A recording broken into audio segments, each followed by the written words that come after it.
I hobnob with the most glamorous Absolutely. and the top A-listers of the film fraternity. I did not change for anyone. I could never meditate. I felt very restless. I became very impatient, and too many thoughts were navigating in my bylanes of the brain. And then I would just get up and I said, I can't. She said, the pain of migration and the scars of displacement are so deep. And I don't know why you inherited it out of all the children. Narratives are not about celebrities. Narratives are not about glamour. Narratives are about true stories. It's about emotion quotient. It's about passion. It's about heartfulness. And if something touches me and I'm moved, then anybody with a heart will read it and get moved. If there is a spark and the spotlight chooses you, you can try however much you want. You will not be able to leave it because there is no exit.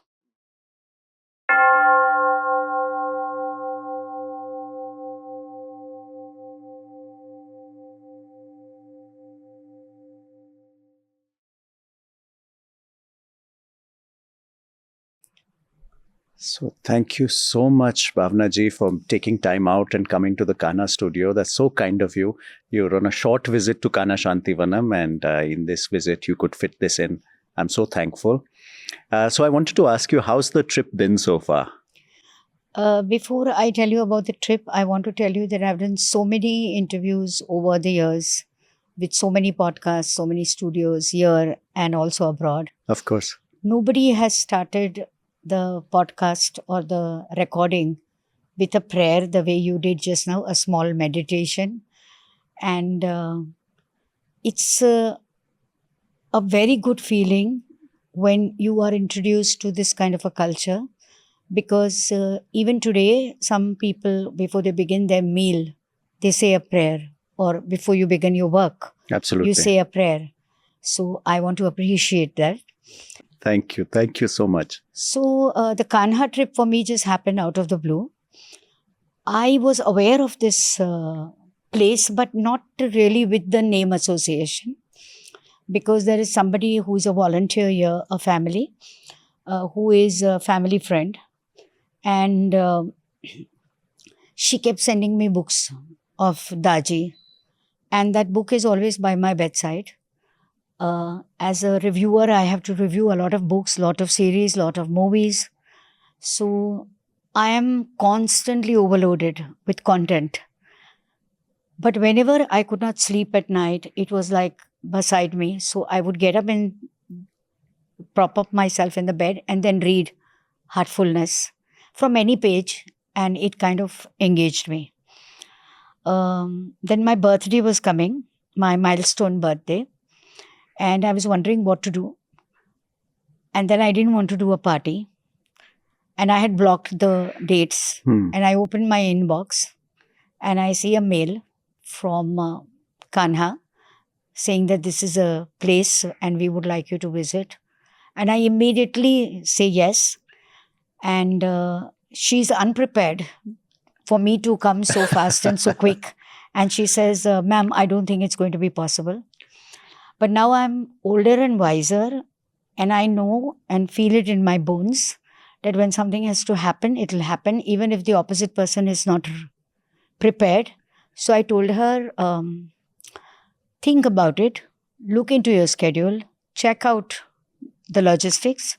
And if it's possible, then it will be these dates. Otherwise, I will have to reflect about when I can do it. She called me the next day and she said, it's going to happen. And I was ready. Normally, when I'm going to a new place, I'm filled with trepidation. I don't know if I'm going to be comfortable there. I can be very friendly and very unfriendly. I can be very adjustable, and I can also be extremely moody. So it's about me. It's not about the other people. But somehow I just had a kind of a song in the heart. And I spoke to that girl, my family friend, and she said, "Don't worry, I'm there." And I just surrendered and submitted, because I do that often, surrender and submit. And from the time I have landed here, which is 2 days ago, I feel something is transforming. I don't know if it's physical. I don't know if it is emotional. I don't know if it is chemical. I don't know if it is spiritual. I refrain from using the spiritual word because I feel in present times it is often abused word. Absolutely. It's And thrown about a lot. People say it very casually, and they particularly want to make a point that I'm spiritual but not religious. And I feel I'm religious, and it's for other people to decide if I'm spiritual, because religion was bestowed on me by my parents, by my ancestors. It's a part of my breeding. It's a part of my grooming. We were taught to say our prayers, Absolutely. to worship the idols. What I felt is that the volunteers who are taking me around are so courteous. All of them speak very politely and very softly, and they are willing to facilitate you and give you a wholesome experience. I have always had a problem about meditation. Even though I have flirted with many associations like the Brahma Kumaris, I do the Buddhist chanting also. And there is a process of doing a course, and then you can get into the Murli and you can get into the meditation. I could never meditate. I felt very restless. I became very impatient, and too many thoughts were navigating in my bylanes of the brain. And then I would just get up and I said, I can't. But strangely, without anybody tutoring me here, without anybody telling me how it's to be done, I was told I have to have 3 one-on-one and 3 satsang. I have just kind of walked into it and been able to do it. And they all talked, the gurus talk about, you're not supposed to think, you're not supposed to pray, you're not supposed to reflect. It is about nothingness. And I used to think that what is nothingness? I'm not saying that I have attained it, but it is the first time I'm really not thinking. And for some reason, the thoughts are also not bothering me, because the thoughts are quite monstrous. Of course. They don't leave you alone.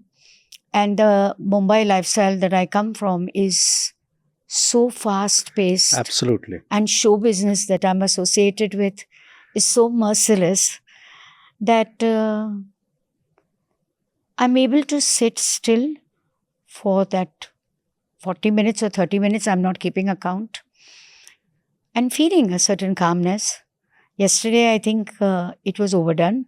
There was too much happened. As a novice, you are not conscious of it, that too much has happened.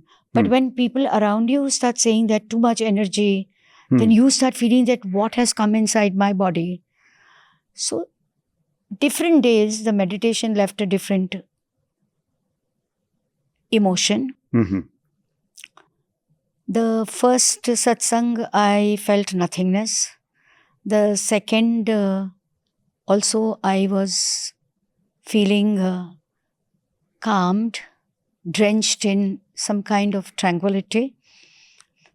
Yesterday was different because I think I had successive ones and in close proximity with the master. Yes. Yesterday, I felt as if somebody was digging a canal inside me and making space for something new to come. It was not a painful experience. It is just, I felt a canal was being built.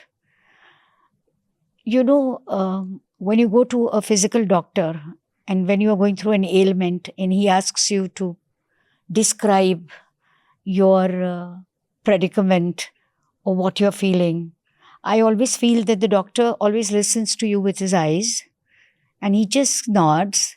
So you are also looking like that just now. So I would say it's been a good experience. Something tells me maybe I'm going to be coming back alone or with friends. I don't know if I'm going to be a follower. I don't know if I'm going to be able to meditate on my own. Because what I don't understand is that when to start and when to end. How do you know? When I'm doing it with you, then you're telling me that it's over. Yes. If I put on music, then I'm going to get again into that music lane. So I read a line that said, what you are searching is searching you. Yes. So I am sure I'll find a path. Yes, they say what you are seeking is seeking What you. you're seeking is seeking you. Absolutely. And you mentioned yesterday you also had a meeting with Daji. How was that? How was that evening? So Daji was introduced to me through the book. The Heartfulness Way, yes. Yeah. And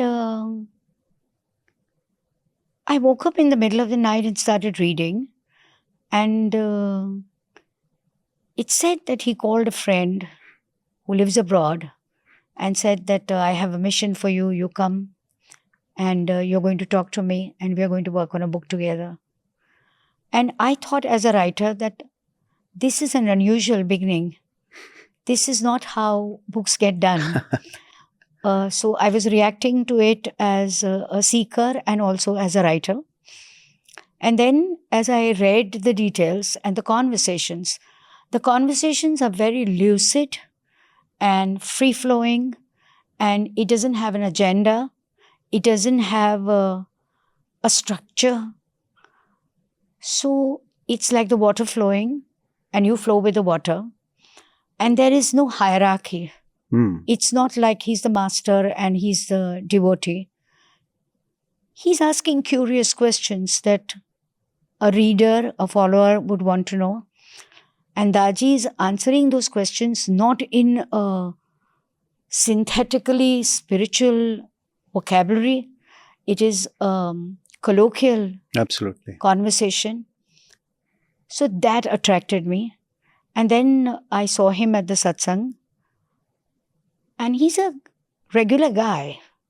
And there is no tanjam. There is no baggage. There is no effort to package him as a star. And that for me is liberating, because his simplicity is what is going to attract the erudite. And then I met him in that little meeting room. So those around me who are obviously aware of his aura were super excited. I went along like just an experience. Yeah, open to new experience. I am not treating it like I'm embracing a miracle. It's his smile. It's the way he looks that he engages you. And he knows who to connect and make eye contact with and what questions to ask. And in between, again, he comes back to you and asks you questions. And he's not giving any mantras. He's not giving you any magic wand. And I met him again. And again, it was completely unplanned. And it was a very auspicious day for me because it was my milestone birthday. And we went for the satsang. And after that, we got a call that to come home for dinner. And those around me were super excited. I was treating it like, okay, we are going for dinner. See, I'm used to interacting with a lot of superstars. Of course, celebrities of the And highest. I notice certain character traits, whether the person is from the spiritual world or from the show business, that are common. They are simple guys who have a treasure of talent which they don't wear it on the sleeve, and they are recipients of conversation rather than pursuing a conversation. So it's left to you to navigate, and they walk around, and you can take the path you want. So the art is in not being aggressive,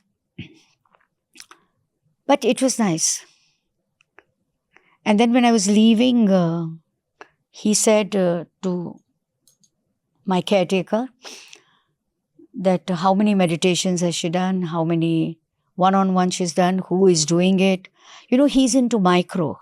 He knows the names, and he is 24/7 on it. There is nothing like disconnect and detachment, not in the creative world and not in this world. A Sanjay Leela Bhansali is also thinking of his frame 24/7, which is why a Devdas and a Hum Dil De Chuke Sanam Gets me. looks as exotic as it does. And so is he. And that all these very normal things is what I like, because it's like, suppose I'm working on a book. I wake up in the morning and then I say, I left out that detail, and I go back to that chapter and I add it. Like he's making calls, and he sent somebody to do something with P. Polarity with me, because he felt that I needed it. And I felt that if he thinks I need it, I need it. So here I am in the morning talking to you. So it's been wonderful, and I hope you keep coming back to Kanha Shantivanam. It's been such a joy and honor to have you here. You mentioned your introduction to Heartfulness was through the Heartfulness Way. And you, of course, are a prolific writer. And your latest book is Farewell Karachi, which is autobiographical. It's a kind of, it's the movement of your family from Karachi to Kutch to Mumbai, and how this. And you mentioned something just before that you have inherited this sort of the religious bent of mind where you pray. Everyone does pray, but you've also inherited the trauma of partition. In a way, that is what you mentioned in the book, that you inherited this, and this book is a kind of a coming to terms with that. So I'm the youngest of the 8 children. Yes. And I was born very late to my parents. So my mother was 45 when she conceived me, and she was 46 when I was born. So my parents were actually like my grandparents. So the 6 siblings were born in Karachi. And my parents witnessed the World War I, World War II, then the 1947 riots, and then they traveled with 6 children in a steamer and came to Kutch. And almost a decade later, my older sister and I were born. So we are the 50s product, and we are also the independent Indian children. The other 6 children are the British India children. आपने गुलामी नहीं देखी है. जी. और ये किताब मैं बहुत सालों से लिखना चाहती थी, मगर पता नहीं हो ही नहीं रही थी, क्योंकि मुझे ऐसा लगा कि I should go to Karachi. I should smell the soil and then write it. And somehow going to Karachi never happened as the conditions between the two countries worsened. Yes. And then one day I said to myself that when Yash Chopra wanted to make Veer Zara, and he was old, and he said कि लाहौर की कहानी है तो लाहौर जाके shoot करना पड़ेगा. And his son Aditya Chopra said that, Papa, one doesn't need to go anywhere. Today everything can be done on the net. Whatever sets you want, I'll show you on the computer, and we will organize it and do it here. So I said, अगर यश जी लाहौर जाए बगैर वीर ज़ारा बना सकते हैं, तो मैं भी कराची जाए बगैर अपने परिवार की कहानी लिख सकती हूँ. I still was hesitant because I didn't have a start. If I'm doing a book on Amitabh Bachchan, and I've done 3 books on him, a trilogy, I know that I'm starting with Saath Hindustani, which is 1969, and I'm ending with Kalinga, which is 2024. But here, I don't know where to begin. I'm not born. I've not seen. My older siblings are almost not there. And then I said, don't think, just submerge and do it. So I started writing. I had few details from my older sister. I had few details from my other Berlin sister. And then I felt that the beginning should be something that should immediately engage the reader. And it has to be in the present, not about my parents. So, with God's grace, I'm comfortable in life, have all the comforts. But every time I'm driving home at dusk, I always feel, and I'm looking for places where I can sleep in case I don't have a roof above my head. And whenever I told this to my friends and family, they used to just laugh it off. So one day a psychiatrist friend was with me and she asked me, what is your biggest fear? And I took a pause and I said, I fear not having a roof above my head. And she's acquainted with me. She's not my therapist. She's a friend. And she said, it is a signal of deep displacement. She said, were your parents displaced? And I said, yes, they migrated. Yes. She said, the pain of migration and the scars of displacement are so deep. And I don't know why you inherited it out of all the children. You know, something just resolved that moment. You knew why you felt that Because I understood my emotional quotient. When I was a budding journalist and I submitted articles, my editor said, I can hear glass bangles in your writing. I could have taken it as an offense and said it is a sexist remark. But I was so young, I just got a little apologetic about being sensitive. And that gave me the courage because I accepted my emotion quotient, my family's emotion quotient, their volcanic, volatile ups and downs. And once I embraced that, I was able to deal with it. And I didn't need to go to anybody expert. And the book writing, the process, I think healed me. It was cathartic. So many people asked me that you are writing a book about 5 generations and 100 years. तो किसको दिलचस्पी है आपके परिवार में या आपकी legacy में? क्योंकि आजकल स्टार्स के भी ऑटोबायोग्राफीज आती है, तो यू लिसन और you read only to the star things. You are not interested in the grandparents who gave them their personalities. So I said, I'm interested, and I'm interested in documenting it for my generation of family. It is about preserving the architecture, the history, the culture, the customs, the festivals, the cuisine, the family rituals, the family lingo, the social and economic equations. And I said, even if nobody publishes it, I will leave it as a gift for the children. When I was writing it, there were certain chapters that were very difficult. For example, my father traveled with my mother, brought her to Karachi with the 6 children, settled her in the Kutch house. From Karachi to Kutch. From Karachi to Kutch. And then the riots were very serious in Karachi, and he went back. Wow. Everybody said not to go. You may not come back alive. He went back because he used to serve at the Burma Shell. It is a British company. Yes, yes. And they had not given him his work orders to India. Because at that time, Burma Shell was going through its own issues, and all the Hindus were wanting to migrate to Bombay and Of course. elsewhere. Given the And they climate. could not be issuing so many work orders. Hmm. So they kept telling everybody कि आप जाइए, हम आपके work orders आपको post करेंगे. सारे postal lines काट दिए गए थे, सारे टेलीफोन लाइन्स काट दिए गए थे. Nobody's work orders were going to come. It was a lie. So my father said the only way to get it is if I go there personally.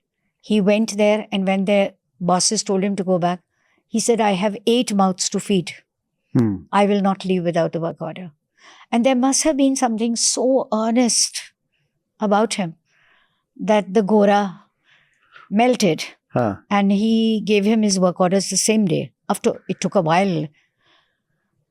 His second journey from Out of Karachi Karachi. to Kutch again was extremely traumatic. Because first, there was riots on the street.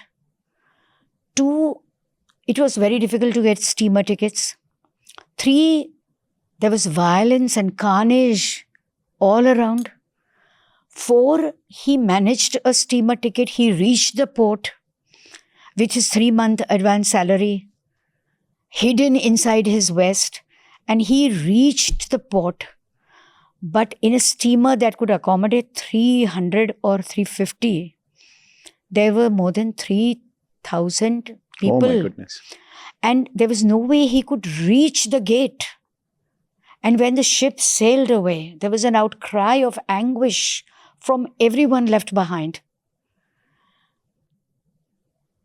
And some held on to the ship and sailed afloat. And at that time, a fisherman boat passed by. And one of the guys jumped into the fisherman boat. And he said, you have to take me to Kutch. I'm not getting off. And noticing him, few more jumped onto the fisherman boat. Now, it was going to be an arduous journey to travel by a fisherman boat all the way to Of course. Kutch. And my father stood there and said that if I stay back, I'm going to be killed. And if I jump onto the boat also, I may not survive. I have to take a choice. And he jumped onto the boat. And 3-4 days later, with the torrential rains and the blistering sun, when he reached Kutch, he says that the first thing I did when I got off was I checked if my limbs were all in order. If I had 5 fingers on my hand, his feet were swollen, blistered. He was running high temperature and he was black as sunburn. Of course. There was nothing on the boat to eat. Hmm. And then in this state, he had to still go from the port to our home. And when midnight later, he knocked or clicked the gate of the cottage or the bungalow that we had. My brother, thinking it was cattle, came down with a stick and tried to shoo away he looked like a scavenger. My goodness. And then my mother came running down and she said, it's him. And how the whole family wept and cried. So this chapter, every time, writing is all about rewriting. So you sculpt the same thing again and again. And every single time I was working on the chapter, I cried. And I said, narratives are not about celebrities. Narratives are not about glamour. Narratives are about true stories. It's about emotion quotient. It's about passion. It's about heartfulness. And if something touches me and I'm moved, then anybody with a heart will read it and get moved. Yeah, there's a common humanity in these And things. anywhere I go, this is the chapter I'm talked about. And they asked me to read it. There is also a poem I've written on my father. They asked me to read that. I try to avoid it because I don't want to again and again go back to that same lanes. Revisit that emotion. But this whole book was a very different exercise for me because it was a departure from my cinema writing. Even if I'm doing biographies, So I felt that now I've had enough. I don't want to write biographies. I don't want to write about people's journeys. Absolutely. I want to write about what I feel and think. But there's also a certain courage required to tackle something that is so close to home, so close to your heart. You know, I think the courage comes to you because it is the path chosen for you. So I didn't look at it as courage. My worry was, I'm talking about 5 generations of families. That is my parents, no, my great-grandparents, then my grandparents, whom I've never seen, then my parents. My mother was 16, my father was 18 when they got married. The first child was born before she was 20. I was worried that I should not hurt any of the siblings because it is about my perceptions. It is about my narrative. And all the 7 siblings have their own narratives. Of course. They have their own memories. And they can confront me, challenge me, and say, it was not like that. I wanted to tell them that this is my memory. This is what she told me, my mother. This is what my father told me. So if you have a different story, you write your own book. I read something very beautiful where the psychiatrist says that children should never complain to their parents and say that you didn't do this for me or you didn't do that for me, particularly when there are more siblings. Like some people like you have only one child. Because just in the way every individual child is different, the parents are different when every child was born. Of course. Their success, failure, their security, insecurity, their age, their social economics. So they are also going to feel differently. They are not God. They can't stay the same throughout. They can't stay the same throughout. And we have to learn to accept them the way they are, just in the way they accept you. They say now that my parents, suppose, have 8 siblings. All of us are completely different. Even though we have the same DNA. We don't look similar. We are not similar in temperament or in art, talent, intelligence. Everybody is different. So true. I just started reading Farewell Karachi. I ordered my copy and I started reading it. Of course, it starts with your drive that you just mentioned. And then the very next chapter, you mention your grandmother and how she asks you to perform the last rites. So that's my mother. That's your mother. That's your last rites. I just read that chapter. And the thing that strikes you is that she is being so modern because traditionally it's always a man who performs the last rites. And you always thought of her as being very traditional. And here she was being completely modern. And so there's this interplay of tradition and change that runs through all our lives, actually. Yes, and also through the book. Yes. So I wanted to ask you, that is Farewell Karachi a tribute to tradition, or is it about tradition and change both together? I think Farewell Karachi is initially intended as a large Gujarati family at the cusp of a changing India. And it travels through the joint families and how they lived together, to nuclear families, and then to the city of dreams, Mumbai. And our household functioned like a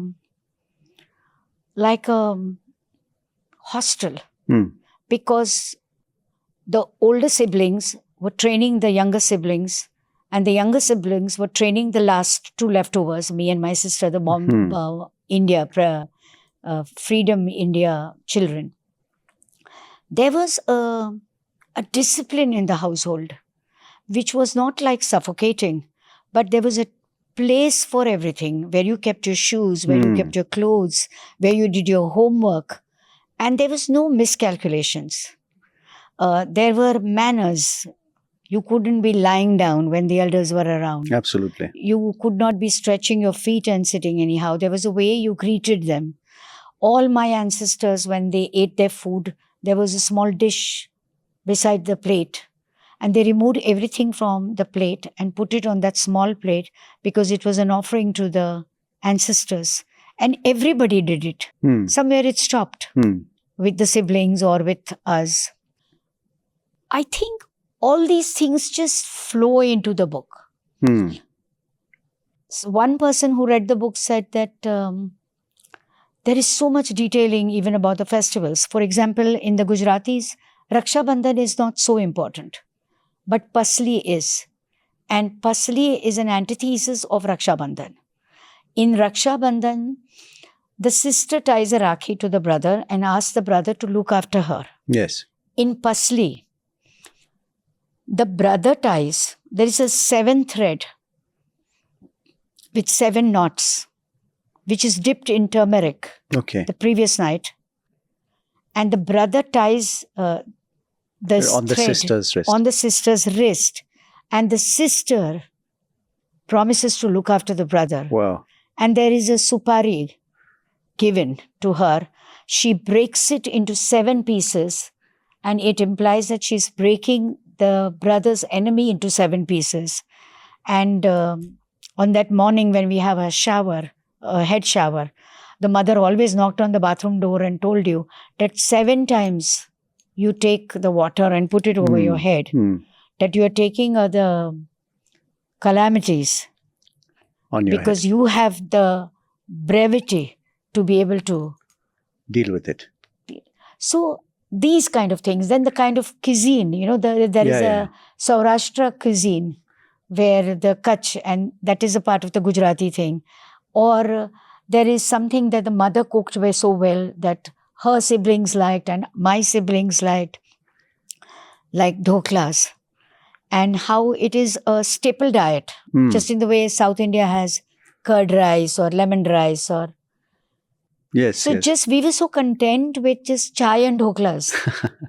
I mean, it was like better than any ice cream or pastry. So true. But many people in this day and age, and this is a concern of Daji as well. In fact, he's written a book about it called The Wisdom Bridge, where tradition is often viewed as regressive. That if you want to stick to a traditional way of living, you are considered as not modern. And modernity expresses itself in freedom, in breaking away from traditions, and in being, unaware of traditions also. And where do you stand on that, ma'am?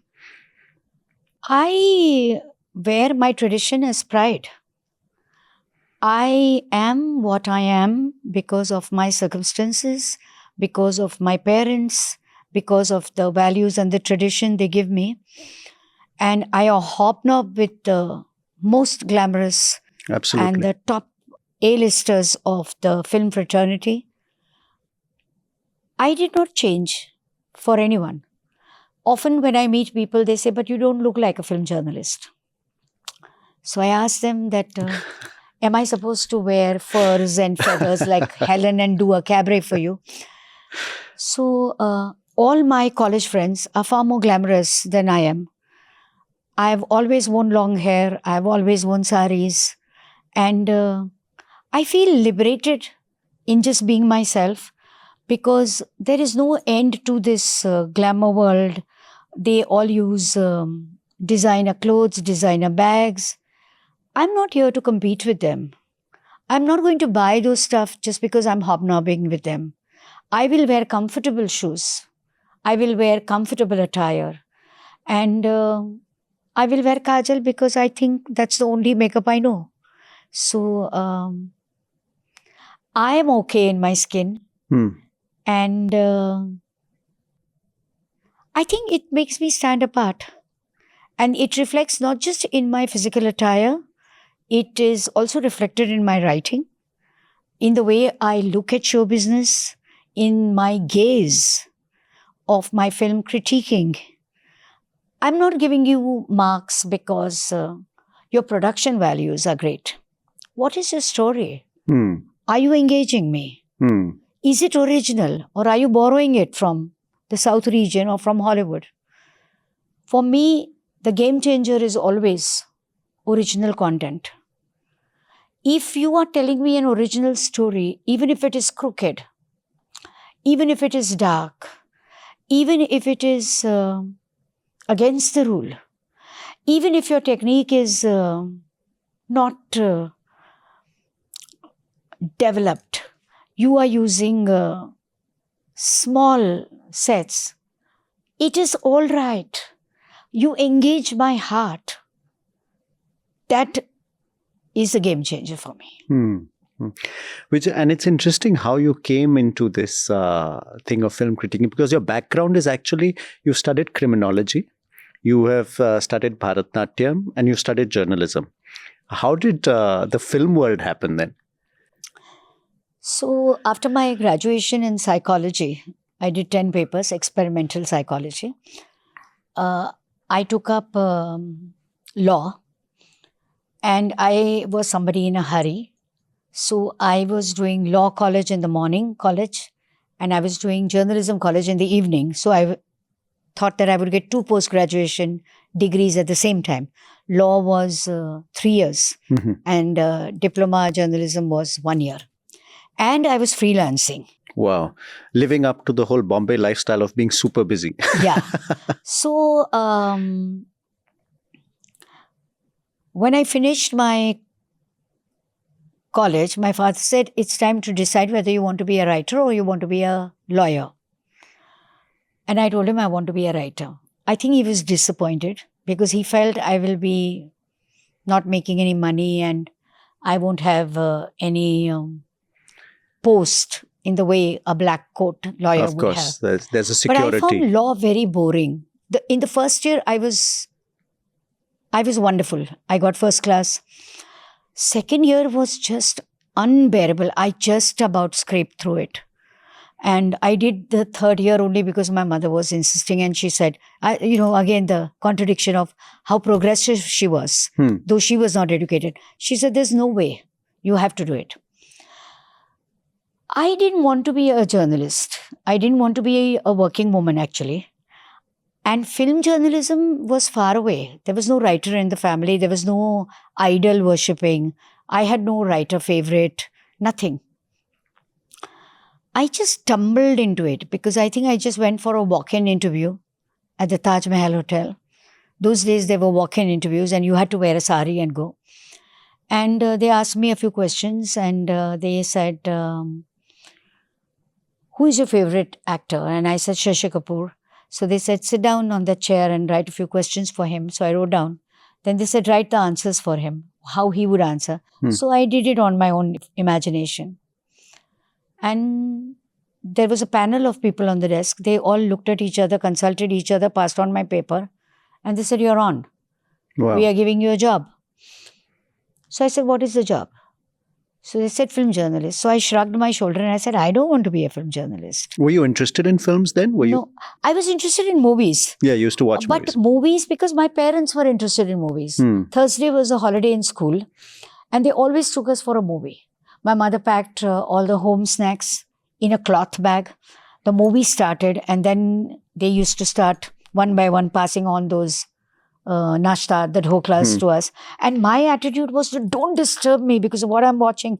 I was so fascinated with the celluloid, the storytelling. I remember telling my mom. So you didn't want the dhokla while the... No. So I told my father that, I think Nutan really loves me. So my father said, and how did you decide that? So it was Tere Ghar Ke Samne. And I said, she's only looking at me. So my father said, she's not looking at you, she's looking at the camera. So that's how he explained. He used to explain. And he never showed us a film without reading the review. So I think them taking us to movies, then him discussing the movies, why it was good or bad with us. I was attracted to the movies and I was not even aware that I was a writer. So I'd written a tutorial for the college and it was lying on the table. My older brother read it and he said, do you know that you are a writer? I mean, you can actually write. So I said no. And then the college magazine, I started writing, and that's how somebody recommended me to somebody. And then another magazine contacted me, Delhi से थे, तो उन लोग ने भी एक बहुत बड़ा इंटरव्यू किया और कहा कि विल गिव यू, अच्छा, the first job that I was offered, they were giving me 100 rupees a month. This is the Shashi Kapoor wala interview jo tha. I'm talking about 70 mid. Then within a week's time, this other guy, Delhi wala guy, called me up, and they also did an interview, and they said, we'll give you 500 rupees. So my parents were on a holiday to Canada to visit my brother. By the time they came back, those were days of MTNL telephone, which was put in the center of the house. And these guys were calling me up and asking me 500 rupees ka job if I'm taking or not. So my mother said, who is this stranger ringing you up? And I said, okay, while you were away, I went for this interview, and now they are saying I'm a writer and they will give me 500 rupees a month. So my mother said, I have not seen any talent in you. And this guy is a fraud, and don't even mention it. Your father is going to disapprove. So when they called, she said, tell him off straight that we disapprove. So I said, my parents disapprove. So he said, ask your mother what is the problem. So I told my mother, he's asking what is the problem. So my mother said, all these nonsense film people, I will not trust my daughter. And you will not interview any of these deadly villains. You will not be anywhere out of the house after 6 o'clock. You will not go for any film parties. You will not go anywhere out of town. So I told my mother, I told those guys, my mother says 1, my mother says 2, my mother says 3, and my mother says 4. They said, okay. Now my mother got even more all nervous. The conditions they accepted. My mother said, he's giving you 500 rupees. He's seeing talent in you that my father and you have never seen. And now he's saying okay to all the conditions. He's a double fraud. I don't know what happened. My parents discussed it, and they, I think, came to a conclusion कि इसका कुछ होने वाला तो है नहीं, उसको 4 दिन कर लेने देते हैं, शौक पूरा कर लेना, शौक पूरा कर लो. बच्चों को नहीं लगना चाहिए कि माँ बाप इतनी ज्यादा रिस्ट्रिक्शंस डालते हैं, और अपने आप सब ठीक हो जाएगा. At that time, I thought I'll do it for 1 or 2 months. Then I said I'll do it for 1 or 2 years. Then I said चलो 5 साल करूँगी, मगर बाद में मैं छोड़ दूँगी. छोड़ना था ये तो पक्का था. ये line. It was just a temporary thing. नहीं, I knew instinctively that this line is not meant for me. Everything that was a taboo at home was overflowing. So you didn't understand it because you were only 20. But you understood that it was not matching your background. But the thing about spotlight and show business is, you can try for a lifetime. The spotlight will not shine on you. But if there is a spark and the spotlight chooses you, you can try however much you want. You will not be able to leave it. Because there is no exit. There is growth. It is vertical. And at some point when you feel you have reached, then you start expanding in different things. So that is what I tell all the strugglers who leave Ludhiana and yes, and are forever struggling. They are young strugglers, then they are middle-aged strugglers, and then they are old strugglers, and they've never gone back home because they don't have a movie to show to their family. So I tell them that अगर आपको मौका मिलना है तो वो कहीं भी आएगा. पूनम ढिल्लन चंडीगढ़ में मिस चंडीगढ़ थी, उसको तो कभी एक्ट्रेस बनना ही नहीं था. रमेश तलवार और यश चोपड़ा चंडीगढ़ में शूटिंग करते हैं, चाय के लिए एक रद्दी वाला होता है, खोमचे पे रुकते हैं, और वहाँ पे एक फोटोग्राफर स्टूडियो है. उनको एक तलाश है एक नई लड़की की, उधर ऐसे ही जाके रुकते हैं और पूनम ढिल्लन की वहाँ तस्वीर है. पूछते हैं उनको कि ये कौन है, वो कहते हैं कि ये मिस चंडीगढ़ है. तो बोलते हैं आपके पास नंबर है. वो नंबर देता है. पूनम और उनकी माँ वहीं पे उनको मिलने आती है. And he says I take you for Noori. And Poonam Dhillon takes a chance of coming to Mumbai thinking that maybe ये फ्रॉड है. हेमा मालिनी के साथ भी ऐसा ही हुआ. सपनों का सौदागर उसको ऐसे ही मद्रास में आके किसी ने दी. Somebody saw her dance performance. Wahida Rahman was a classical dancer. Somebody saw her dance.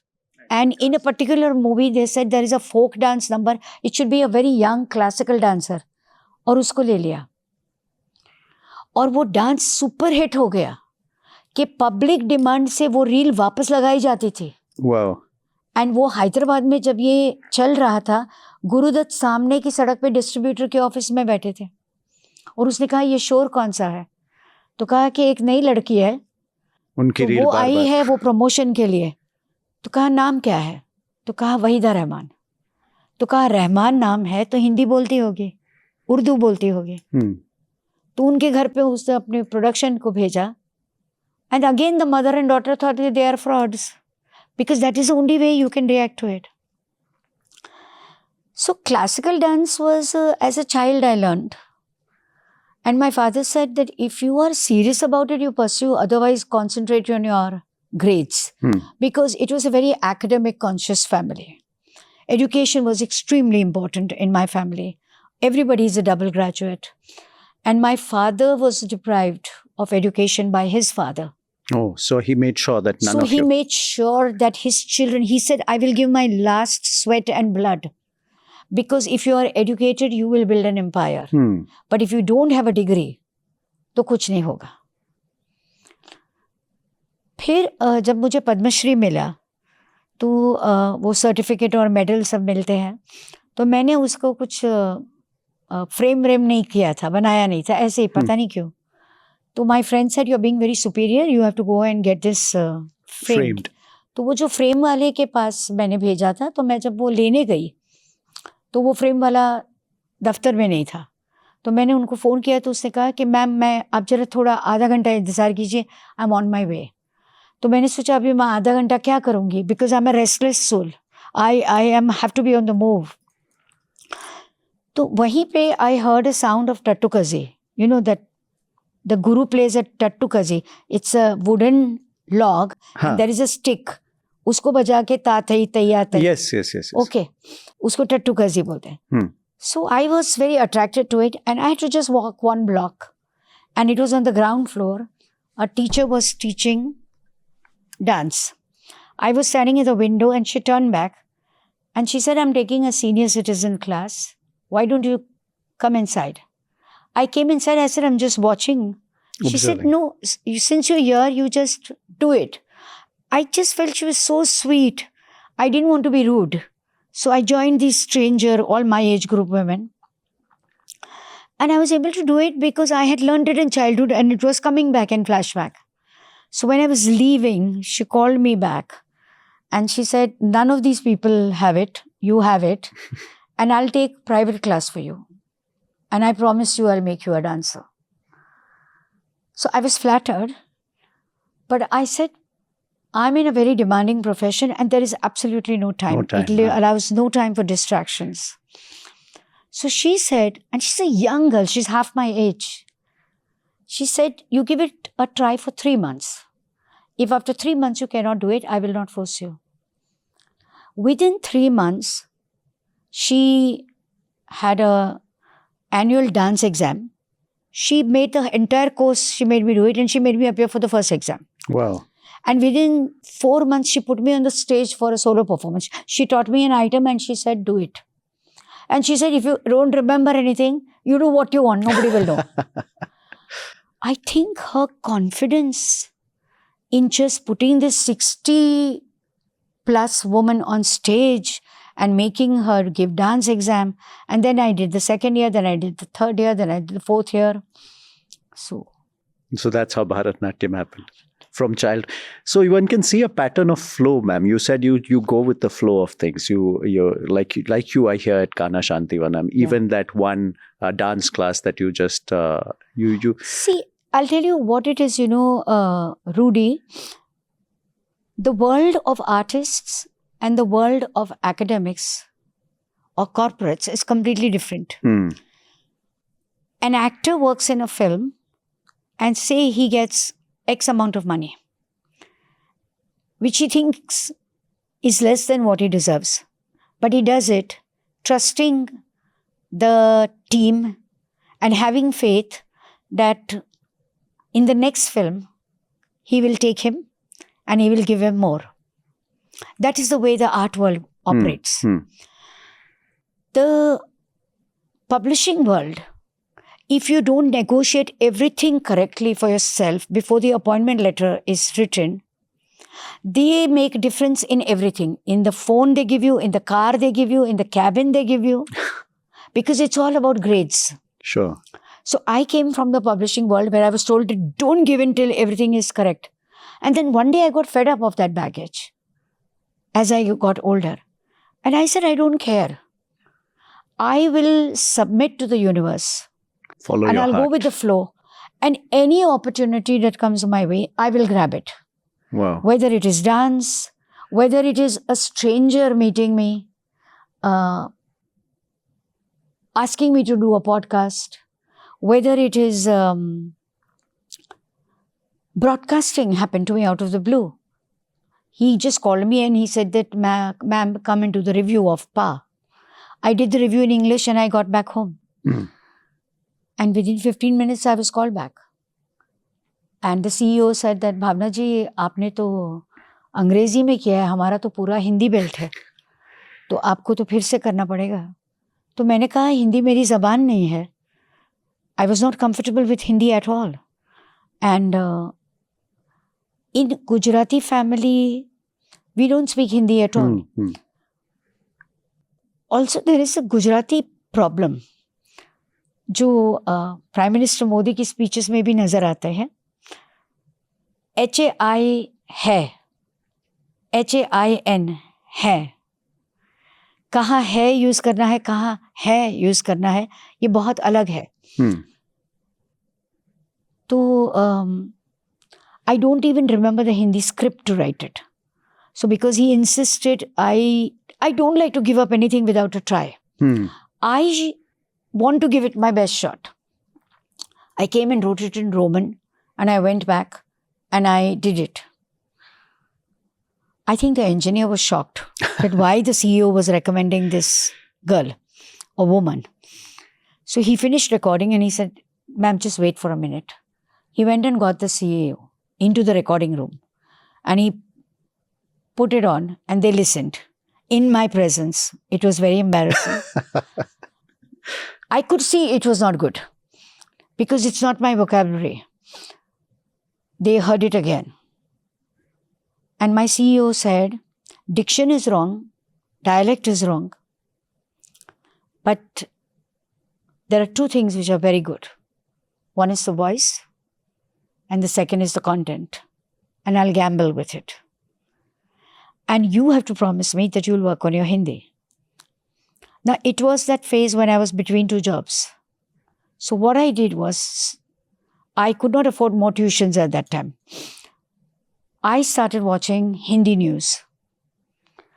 और मैं उस समय जिसे भी मिलती थी, जहाँ भी मिलती थी, जो भी बात करती थी, सिर्फ हिंदी में करती थी.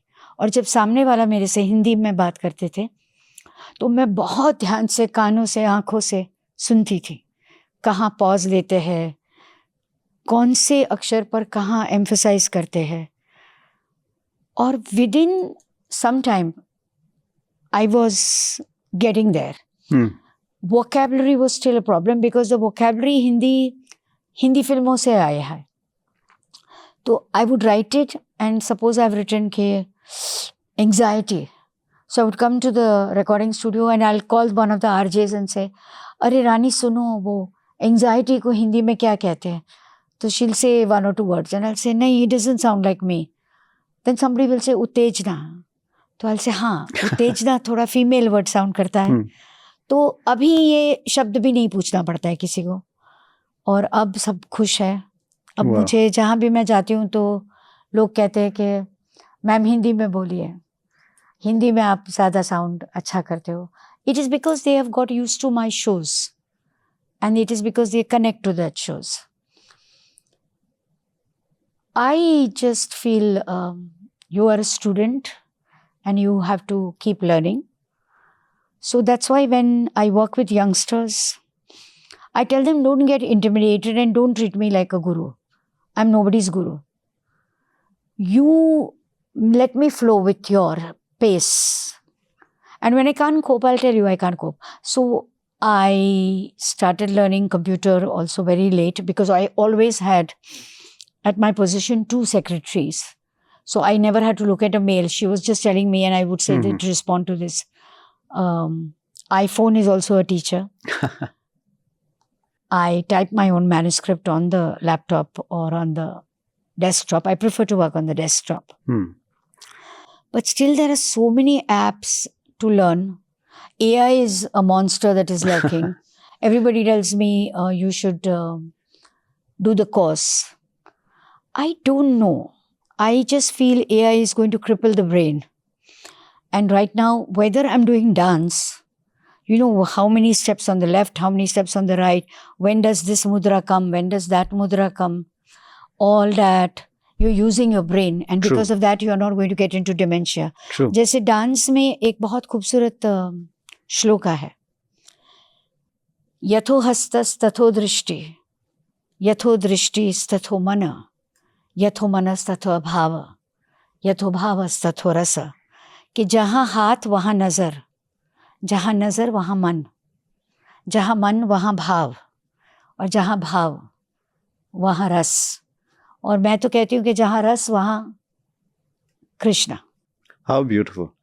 How beautiful. So it's all together. It is faith, devotion, art, talent.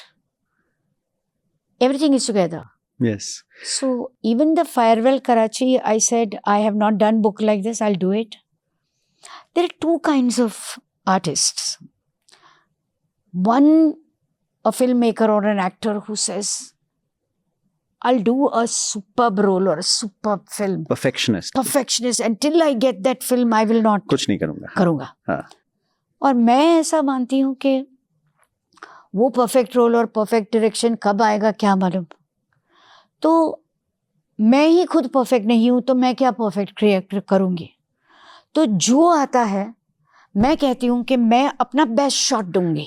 Give it your all. Yes. फिर आपको पसंद नहीं आए तो आप मत देखो ना, कोई जबरदस्ती थोड़ी है.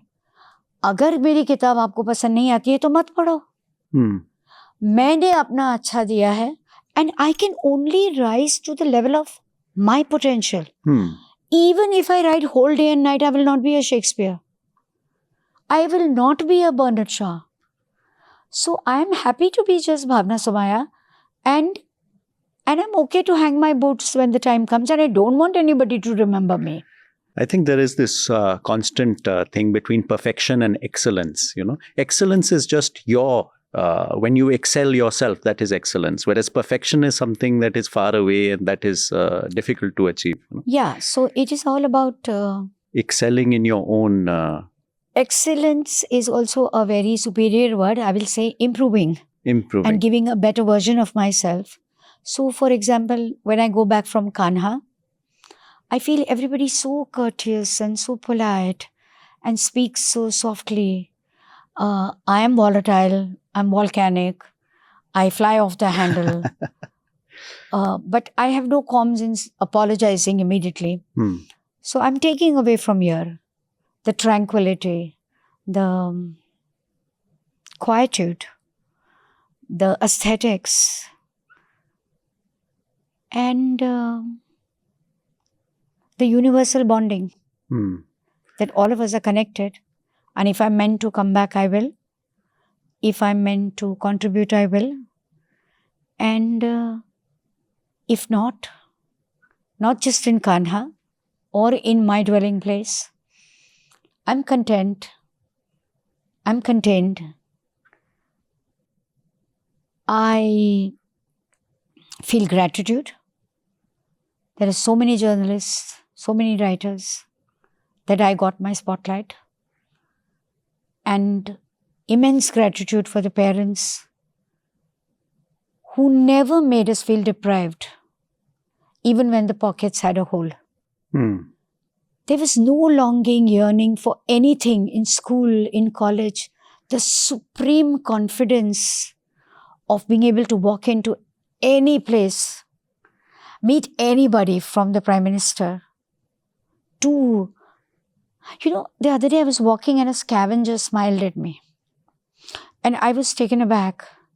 And I said, is he smiling at me or is he just smiling? And then I said, am I doing right by not smiling at him just because he's a scavenger? And I smiled at him. So I want to lead a life that is full of fragrance. And you just mentioned that when you tutor youngsters who are just starting out on their journalist careers, you tell them not to be awed by the situation, not to be awed by any personality. I scold them a lot. I reprimand them a lot. In fact, there is those who have been my proteges. They say, भावना जी से अगर डांट नहीं मिली तो क्या सीखे? और भावना जी अगर डांट के उछाड़ती है ना, मारती है, तो हम कुछ बन जाते हैं. तो ऐसा नहीं है. I'm not expecting the proteges to be excellent. I'll explain to you. So I used to hold a lot of walk-in interviews, and young 20-year-olds who think they are writers will come. And I would be in my room writing, and my secretary will bring them in. They'll stand. I'm just telling you how they go wrong. They'll stand there. I'm writing. I've not looked up at them. They'll wait for a fraction of a second. Then without by your leave, they take the chair and sit down.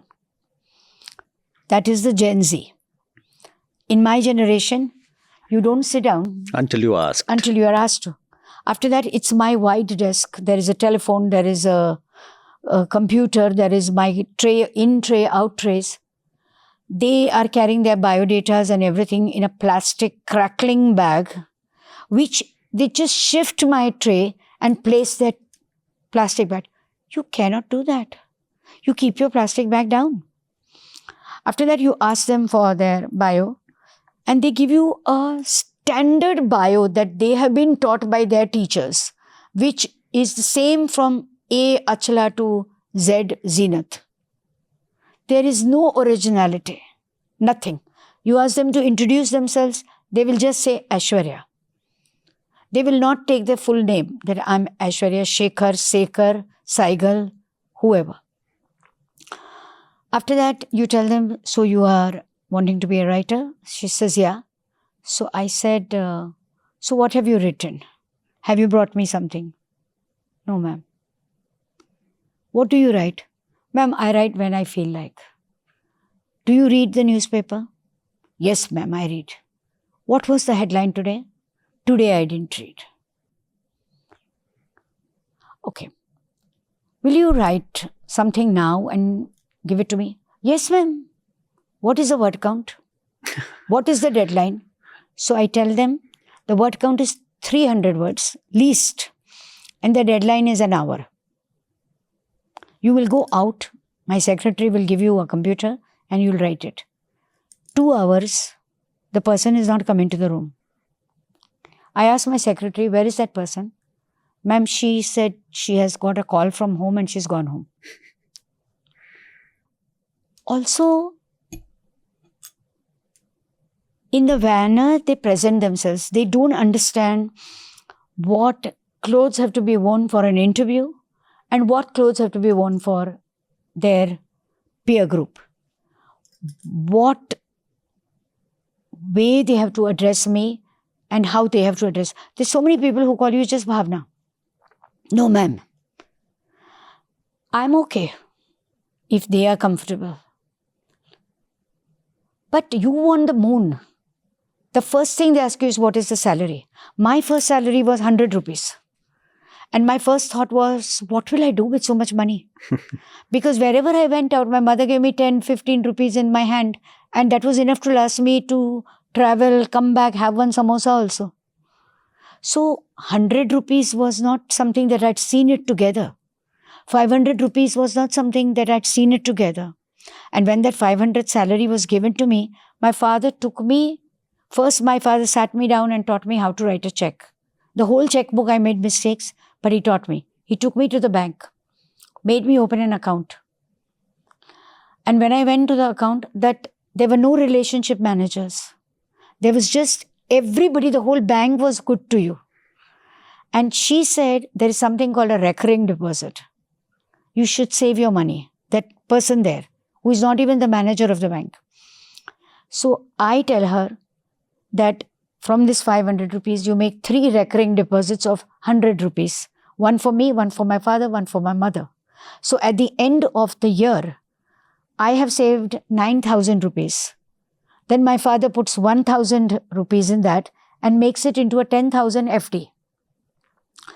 These people are all asking their packages, their perks, but they are not telling me what they are going to deliver. I feel they treat it like a job. We treated it like passion. We just wrote when the salary became from 100 to then 1,000, then maybe 5,000, then 1 lakh or more. It just kept growing on its own. And my father taught me that money does not collect because somebody is going to shower you with an inheritance. It collects penny-wise. You have to save every 100 rupees to make it into 1,000, then 10,000, then 1 lakh. These guys don't save.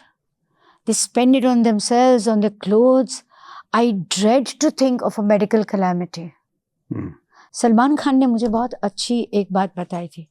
Salman Khan को जब मन आता है तब वो फिल्में करते हैं, नहीं मन आता है तो नहीं करते हैं. So when I had gone to interview him in the 90s, he said, I was not signing films after मैंने प्यार किया 80s में, 88, 89 में आई. That was the breakthrough movie. हाँ, breakthrough movie. उसके बाद एक और कोई बहुत बड़ी हिट थी उसकी, याद नहीं आ रही है. So he said, I was just taking my own sweet time. And he said, my father never forced me to do anything. There was some family medical emergency. My father just kept the bills next to me. And he said, in present times, if a small emergency comes, these are the expenditures. You look at your age and you think of what is your saving and what you want to do. And didn't say anything to him. He said, I looked at my phone, there were 5 missed calls. Sanjay Leela Bhansali, Suraj Barjatia, जो भी थे. He said, मैंने सब call back किया. हम आपके हैं कौन साइन की, हम दिल दे चुके साइन की. So if you don't work, you're not going to make money. What people have to understand is that you to take work when work comes to you. You cannot be inviting work. Marriage, children, everything has to happen at the right time. And there is nothing like, let me settle down and then get married. Or most of the young people I meet, they say, not now, I can't have a baby because I'm not making enough for that baby's comfort. The baby, you are not going to support. The baby comes with its own destiny. My father and mother had 7 children when I was born and they could not afford me. I came with my own destiny. And what was I asking for? Just milk, which she was giving me. You grow and destiny grows and opportunities come and things just fall into place. We want to rule everything. We don't have to be everything. Planning. We are not the planners. Somebody else is the director of our film. So true. So true. So I feel all this show business, all the filmmakers, all the actors, which we call a solid place, actually are very evolved people. They are jars of intensity. They are very artistic. And I have learned so much from them. I feel the depth in my personality, the enrichment. Of course, the foundation comes from my parents. The foundation comes from my schooling, the friends I made. But I cannot deny the contribution of all these wonderful people, the dream merchants I interacted with, everybody has taught me invaluable lessons, whether it was Shashi Kapoor or it was in today's time Shabana Azmi or Amitabh Bachchan. 3-4 books I did with him. I am privileged to have walked this path and so many wonderful people crossing my path and giving me so much. I feel special. Do you remember your first interview, ma'am, with a star?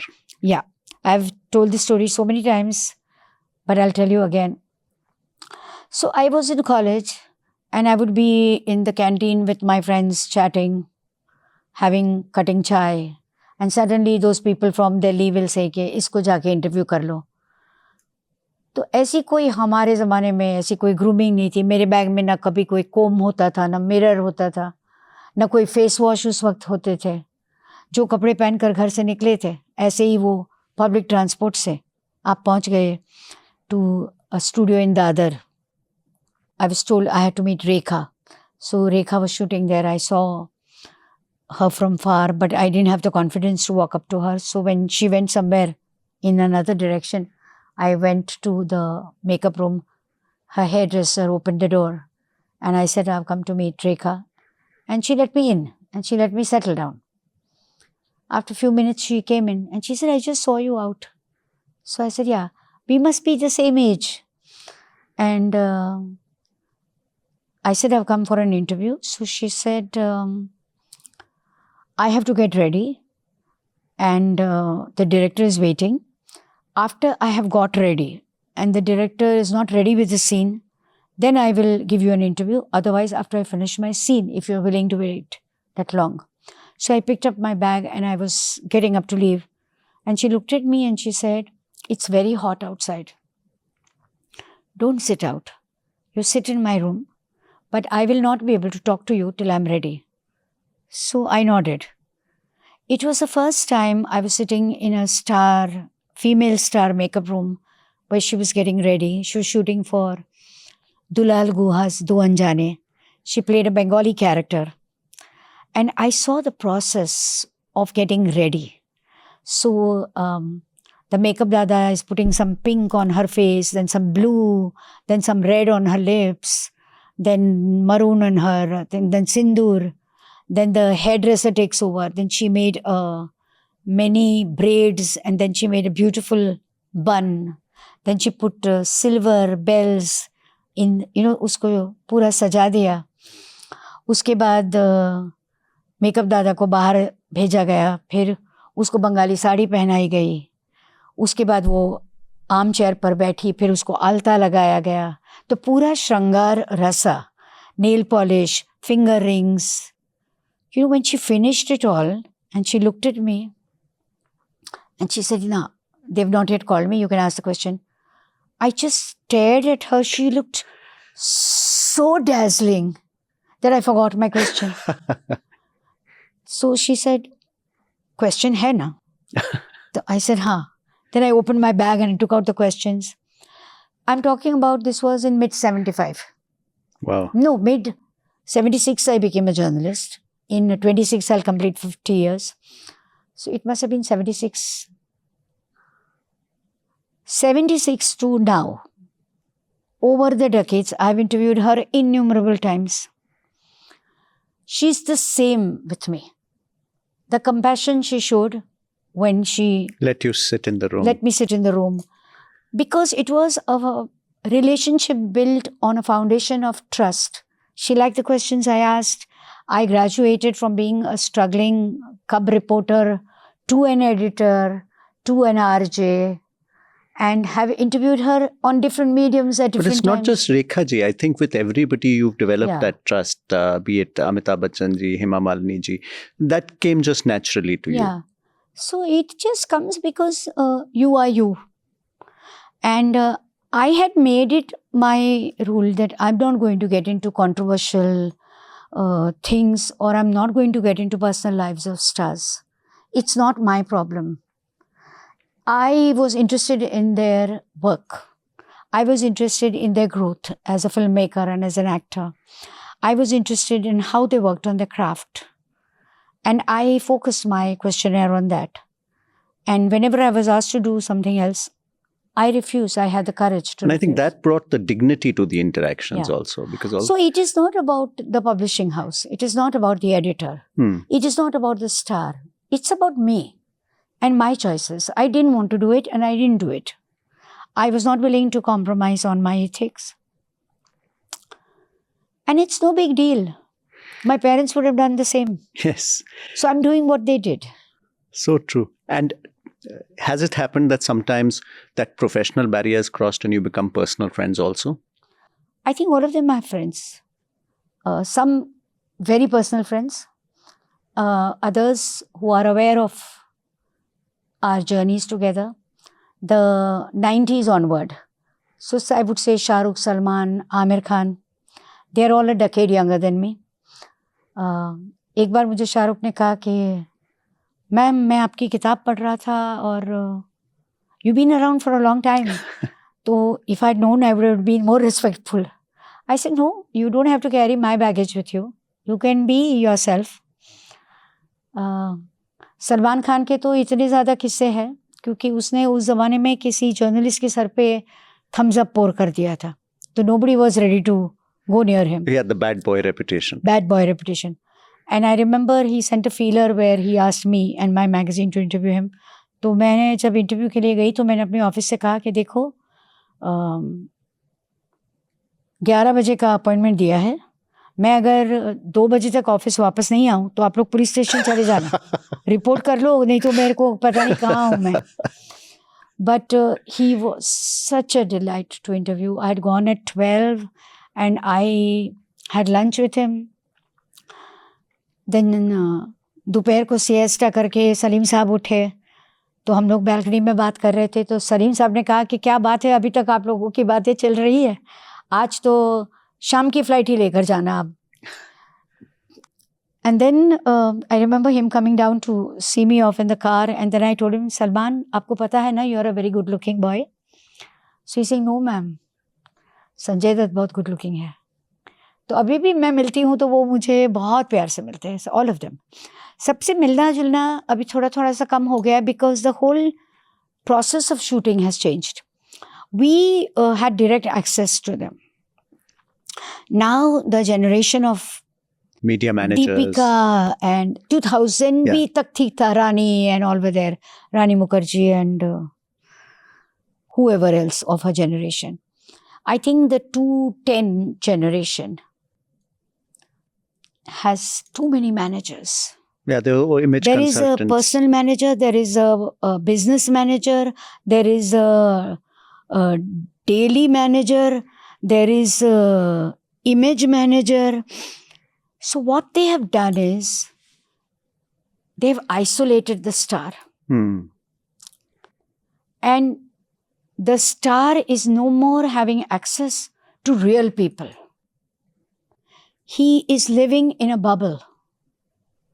हमारे समय पे क्या होता था कि उनकी माँ उनके साथ शूटिंग पे आती थी उनकी एक कॉस्ट्यूम डिज़ाइनर होती थी एक हेयर ड्रेसर होते थे एक मेकअप मैन होता था एक स्पॉट बॉय होता था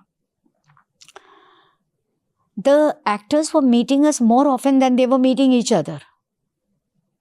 And they were getting a scent of the real world from us. And often, particularly the female stars were confiding in us about everything. About their boyfriends, about a certain director who was not good. And they trusted you enough to do that. And we knew, nobody had to tell us what is off record and what is on record. Because it's like a sibling trusting you with a story about what is happening in her college, a senior one. Yes. या कोई लड़का उनको परेशान कर रहा है तो हम जाके माँ और पिताजी को नहीं बताते हम लोग सिबलिंग का एक सीक्रेट रहता था But that has changed now. Today it's all robots. They are sitting in their vanity vans. एक स्टूडियो या एक जगह पे कुछ 15 वैनिटी वैन्स हैं पुराने ज़माने में क्या होता था शॉट ख़त्म होने के बाद सब लोग उधर एक चेयर्स लगाई जाती थी character artist leading stars and एक दूसरे से बातें करते थे Now it's more isolated. So if you are a performer, if you have to project reality on screen and you are not in touch with reality, then how are you going to project it? So true. So true. They are living in bubbles and the Gen Z is living in the social media. Take the phone away from them. They don't know what to do. They don't know what to do. They are putting their wonderful pictures not in the context of the places they are visiting. So true. That's the times that have changed. For us, of course, the most exciting thing for my generation is, of course, your association with Amitabh Bachchan, because for us, he was the superstar when we were growing up, you know. And for me personally, it's been because I went to the same school as him in Nainital, and my father was with him in college in Karodimal. And they used to be on the tennis team together. My father was senior to him by 2 years. And he remembers him as a very shy young man who would hardly speak. And then when they went for jobs to Kolkata, my father was looking for a job in Kolkata. And so was Amitabh. He would meet him very often. What was your interaction with him like? Because he, for us, is a real icon. So Amitabh Bachchan, when I was a budding journalist, was a superstar. और उन दिनों कुछ हो गया था, एक बहुत बड़ा कॉन्स्पिरेसी, जिसकी वजह से अमिताभ बच्चन ने मीडिया पर बैन डाल दिया था. He was not interacting to the media. So as I was climbing the rungs of my journalistic career, Amitabh Bachchan was inaccessible to the media for almost 17 years. Wow. And as a budding journalist, the brief given to you was that you will not talk to Amitabh Bachchan in case you meet him anywhere on the sets. In 1990, when I launched G Magazine, those days the magazine used to cost 3 rupees 50 paisa. And G Magazine was going to be a very glamorous, very tall magazine. I remember it was a large format, and glossy. The price was 12 rupees. So my publisher had only one condition, that the debut issue should have Amitabh Bachchan on the cover, otherwise 12 रुपया कोई नहीं खरीदेगा. तो मैंने कहा कि ठीक है, अब अमिताभ बच्चन पर स्टोरी तो मैंने सोचा था मैं लिख लूँगी, कुछ ना कुछ मैं जुगाड़ कर लूँगी, मगर अमिताभ बच्चन क्योंकि वो तो बात नहीं कर रहे थे मीडिया से, फिर भी मैंने सोचा कि एक कोशिश करनी चाहिए. So I went to meet him and he said, I am not talking to the media, so I will not be able to help you, but if there is something else you tell me. So I said, I would like your photographs, one for the cover and a beautiful 2 more for the double spread inside. He said, okay. Because photographers were not allowed on the sets. The regular glamour photographers were not shooting him. He had his own team. Nobody had his pictures. How do you bring out a magazine without his pictures? So the story I had planned is that I would ask somebody from his past, like Mahmood, somebody from his present, and somebody who was going to do a film with him, to talk, the 3 versions of him. But pictures, and he said, I'll give you. And the pictures never came. So I left a message at his bungalow that you said you were going to give me the pictures. So just make up your mind whether you're giving me or not giving me, because the office was considering postponing the release. It had come to that point. Everything had gone to print, except the cover story and the picture. तो मैं उनके घर से पसार हो रही थी, तो मेरे पास कोई पेपर नहीं था, तो मैंने टिश्यू पेपर में उनको नोट लिख के उनके दरबान को दिया था, और उनके दरबान ने बोला हम इस तरह से नोट्स नहीं लेते. मैंने डांट के बोला कि ले लो. So he sent the same afternoon the pictures, and then the next year he lifted the ban out of the blue. And because I had just asked and interacted with him, I was the first journalist he called to interact with. And then I did so many interviews with him that my secretary, in the 90s, the computers came to India.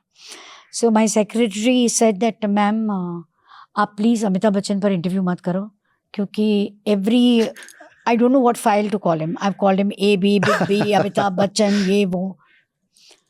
उसके बाद he was a forbidden fruit for 17 years. So we were meeting very frequently.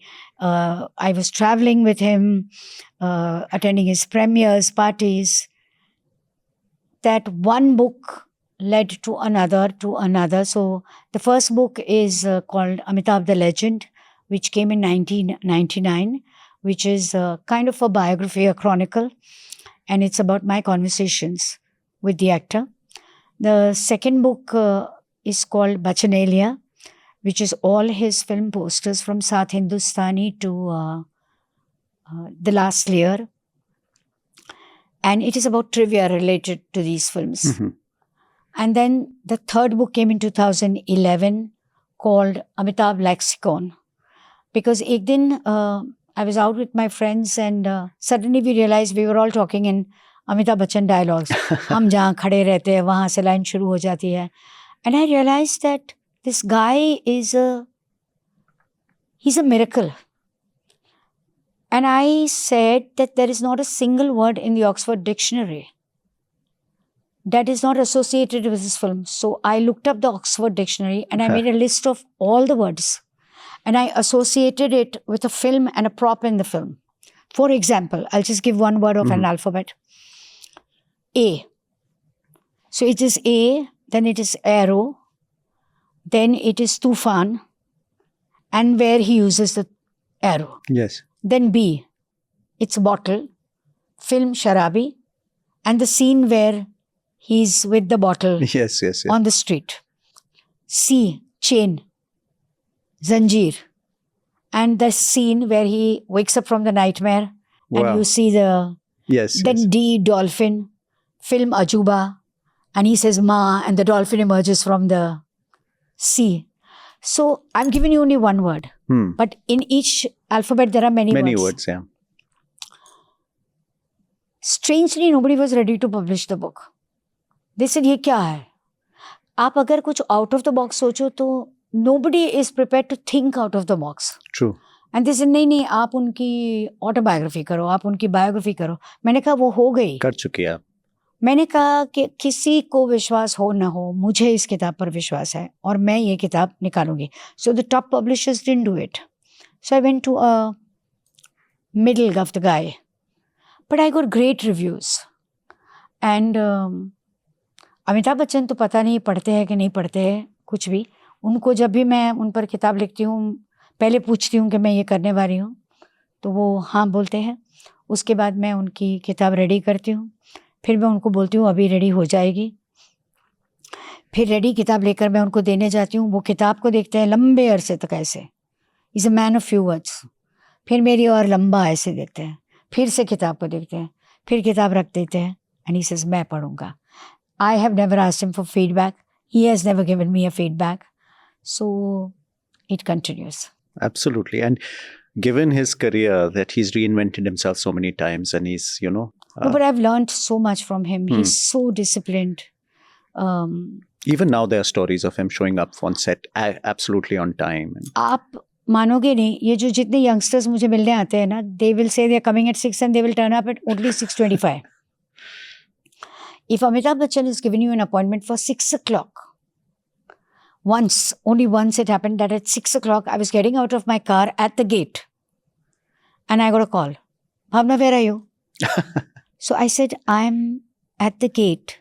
He said 6 o'clock means you have to be in my presence.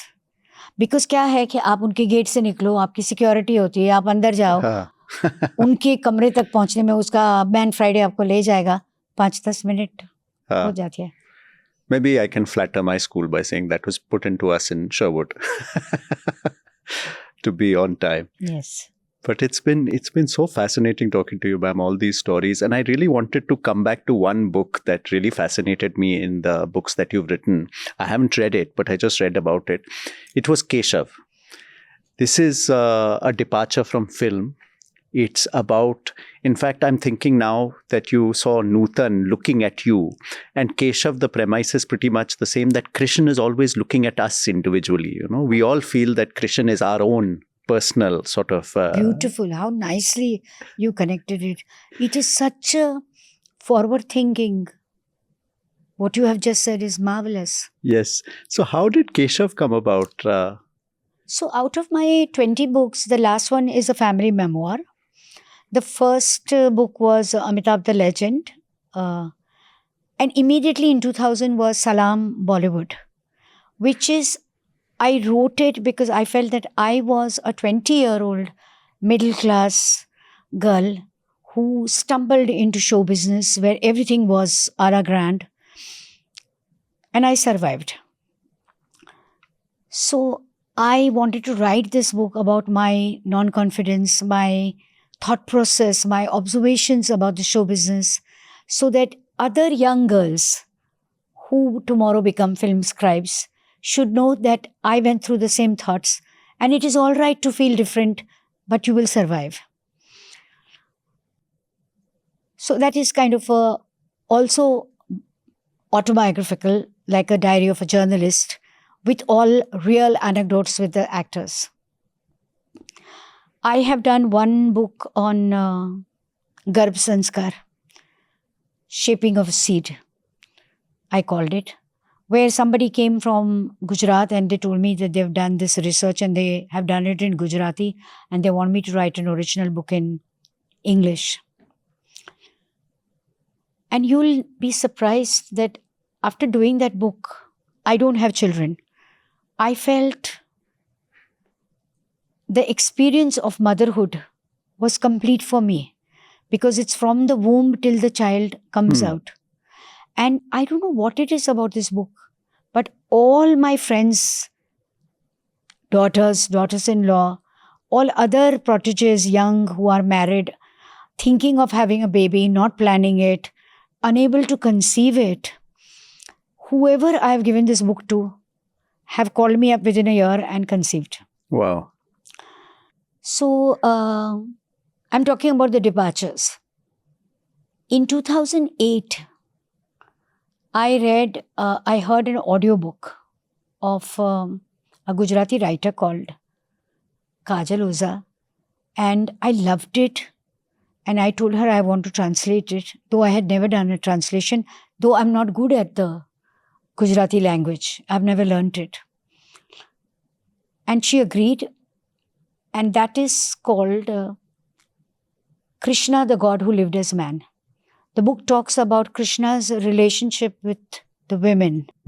He is, after the Kurukshetra and after the Yadav clan is demolished, sitting when the Zara arrow hits him. And now he's waiting for his samadhi. And he recalls all his relationships with his women, that is Rukmini, Radha, Satyabhama, and Draupadi. It's a beautiful book. Strangely, this was my 8th book. Krishna is the 8th child. I am the 8th child. And it was released in 2008. After that, I did Keshava. Keshava is about the 8 wonders in the universe. It's not just man and woman or men and women that are obsessed with Krishna. I think anything that breathes is obsessed with the deity because he's an alluring deity with the Shringar Rasa and the Navarasas. So I thought of 8 living wonders that is not a human being. So for example, the Kamal flower, the Tulsi plant, the Peepal tree where he took the Samadhi, the Kadam tree beneath which he romanced with Radha, Kamdhenu, the conch that breathes, like that 8 wonders. And all these 8 wonders believe that they love Krishna the most. And all of them tell their stories. And Krishna has his own version of all of them and why he loves them. So my dream was to make this into a dance ballet. Oh, okay. Where these 8 wonders tell their stories in 8 classical dance forms. How beautiful. And Krishna the 9th comes and goes like an illusion with all the 8 dancers. The thread that ties everything Yeah, together. but it's not happened. I went to many dancers. Everything is so consumeristic and And now very short-lived, they want immediate sort of instant Yeah. coffee type so entertainment. I feel wo jab hona hoga tab hoga. Plus, the other departure with me was in the COVID time. I was working on a film book, on camera, off camera. But there was too much time and too much thoughts. And I was scared of getting into a depression. So a friend of mine suggested that I should do some translation. And he said, why don't you do the Prime Minister's poems? Yes, I of looked course. up my bookshelf and I found his book. First was Sakshi Bhav, which I did. In Sakshi Bhav, the Prime Minister, this is a diary. He used to write a diary. And this is the time he was not the Prime Minister, he was not the CM of Gujarat. He was an ordinary RSS worker. He used to write a diary talking to the Mother Goddess and talking about whatever he was feeling, his challenges, his anxieties. And he is talking to nature, to the mountains, to the streams. And he had a habit of writing a lot and then doing a bonfire and destroying it. So one day, while he was destroying it, a friend of his dropped by and he said, you can't do this. You cannot disrespect your thought. And he Extracted it out extracted out, and whatever residue was there, he gave it to a very important, respected, revered Gujarati publisher. And he said, I'm not asking your permission. I'm giving it to him. So the publisher said, it's very interesting. I'll do it. But I need more. So he contacted Modi ji, who was by then perhaps or just had become the CM, Chief Minister. and told him that you must be having some more. So he opened his trunks and searched for books where sheets were hidden and gave it, and it became Sakshi Bhav. I was there for the book release because very prominent Gujaratis were called for that. I had not the slightest idea that I was ever going to translate it. But by the time I translated it, he was not the CM, he was the PM. Prime Minister. Now, writers का क्या है कि आज जो हम लिखते हैं उसके साथ हम कल आइडेंटिफाई नहीं करते हैं और परसों तो हमारी पूरी जायका ही बदल जाता है. तो I think it's very courageous of him to allow what he has written long ago and trust. So I was not aware of the protocol, how it's to be done. I met him and I told him I was contemplating a translation. I don't know if I was equipped for it. And I said, I've done sample poems. I'm leaving it with you. If you feel it's going with your flow, let your office give me some signal. Apparently, they have many protocols of not saying a yes and a no. It's all said and done in a very roundabout way. By the way, you look like Shekhar Kapoor. Has anybody told you that? No, I haven't. Although Shekhar ji has visited Kana many times and we've interacted No, quite just a lot. when I'm talking to you, Well, I'm thank you. suddenly Thank you. reminded That's a of him. great compliment. So that's how I wrote his... and I changed the title because the translation of Sakshi Bhav is Witness. I thought it's a very boring title. What attracted me to was his communication with the goddess. So I said, let's call it Letters to Mother. Let's keep it vague. And then his second book, which I translated, I wanted a kind of a sequel to it. I didn't go through the same publisher, but I kept the same title, sequel. So the first was Letters to Mother, second is Letters to Self. And Nalanda Dance University in Mumbai has done a dance ballet adapted from the book. Oh, wonderful. Which is beautiful. And I am hoping and dreaming that we are able to perform at Kanha. It would be amazing. I don't perform. I've done the script and the recitation. It's the Nalanda Dance University. It's wonderful because it is about the country, it's about the Prime Minister, it's about India, it's about progression, It's about Kargil. It's about everything. No, it'll be wonderful if that can happen. मुंह में घी शक्कर कभी ना कभी हो ही जाएगा. It'll be really nice. It's been so amazing talking to you, ma'am. And, if you'll allow me, I'll just share a personal thing that how important the work that you've done. When my parents were getting married, you remember that old ad, एक शम्मी कपूर का ad आता था पान पराग का, कि एक बात तो हम कहना भूल ही गए कि बारातियों का स्वागत पान पराग से हो. And everybody gets tense that what is he going to say.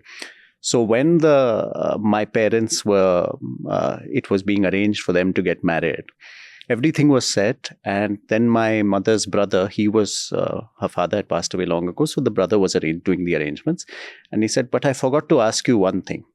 She was getting married in a small village, Sahanpur, which is near Najibabad. So, एक चीज कहना भूल गया हूँ, पूछना भूल गया हूँ. So everybody was very worried कि what is he going to ask. He says, आपके यहाँ film magazines तो आती है ना? Wow. Because she was a film buff. Yes, she was a film buff. So, and all of India in that sense. So what a service you've done to people. I just think of my mother as a young girl coming to a place that is unfamiliar, and she has this familiar thing of this. Rudy, आप एकदम कमाल के हो, क्योंकि आप जिस तरह से एक नैरेटिव को दूसरी चीज़ से जोड़ते हो ना, वो इतना अनयूजुअल है. और मेरे साथ बहुत अक्सर ऐसा होता है कि I go anywhere and women are almost as old as me come to me and say, I've been reading you from childhood. But I want to tell them that, but even I was young at that time. If you're reading me for so long, it's because I have sustained. But I was also 20 when I was writing all that.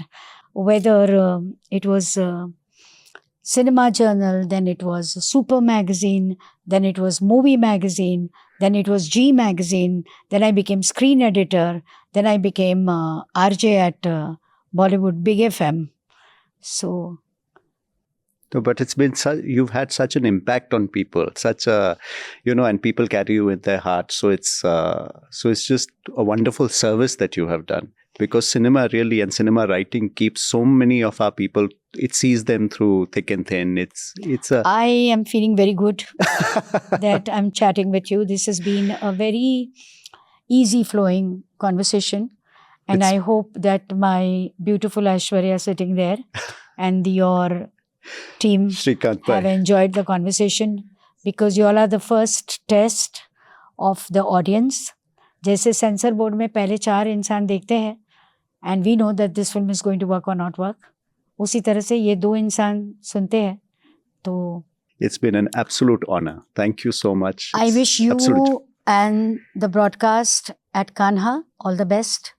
And thank you so much. And we hope to keep seeing you again and again. Thank you. Thank you for tuning into this episode of KanaCast. Do subscribe to KanaCast on YouTube, Instagram, and Spotify. Until the next episode, from the entire KanaCast team, namaste and goodbye.